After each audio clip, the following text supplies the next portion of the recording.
ডোবার দিকে চলে গেছে। মা এমার্জেন্সিটা নিয়ে চলো, একটা চড় মারবো জানিস। রাত্রিবেলা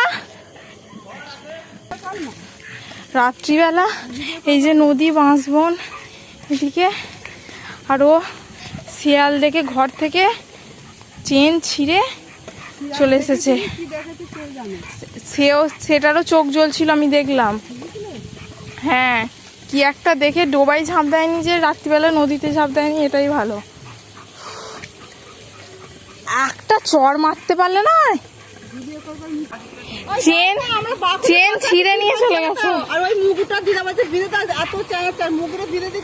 দেখো চেন ছিঁড়ে নিয়ে আর চলে গেছে। ছিঁড়ে নিয়ে ডোবা দিয়ে এ করে তোমাদের ওই বাগান দিয়ে এসে শিয়াল দেখে না কি দেখে জানি না বাবা, ফটাং করে ওই ঘরে চ, যা মাঠটা দেবো না তোকে আমি, তুই ঘরে চ না, তোকেই খেয়ে নিবে। তুই আবার সাহস দেখাতে রাত্রিবেলা, খুব সাহস হয়ে গেছে, খুব সাহস হয়ে গেছে। মাঠটা দেয়া হয় না তো, সাহসটা ওই জন্য দিন দিন বৃদ্ধি পাচ্ছে। ঘড়ই পাড়া চলে গেছে বেড়াপাড়া থেকে।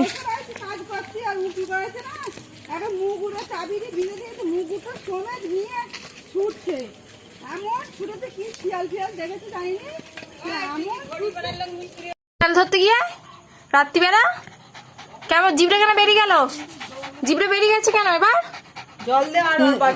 নিজেও কষ্ট পাবি আর আমাদেরকেও কষ্টের মধ্যে ফেলবি। চোখ তেড়ে রাত্রিবেলা নদীতে কোথায় পড়ে যাবে, কোথায় পুকুর। শিয়ালটা যদি তোকে কামড়ে দিত কেমন হতো?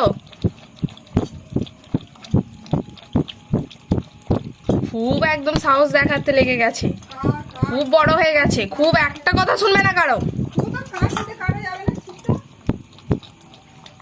একটা কারো কথা শুনবে না, এত অসভ্য হয়ে গেছে। অত বলি চিকু যাবি না, চিকু শোন, চিকু আয়, চিকু যাস না, চিকু পালিয়ে আয়, কথা শুনিস আমার?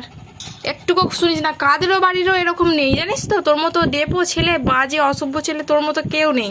সবার বাড়িতে দাদা দিদিরা কত ভালো জানিস, তারা সব কথা শোনে, তার মায়েদের দিদিদের কথা শোনে সব, আর তুই কিচ্ছু শুনিস না।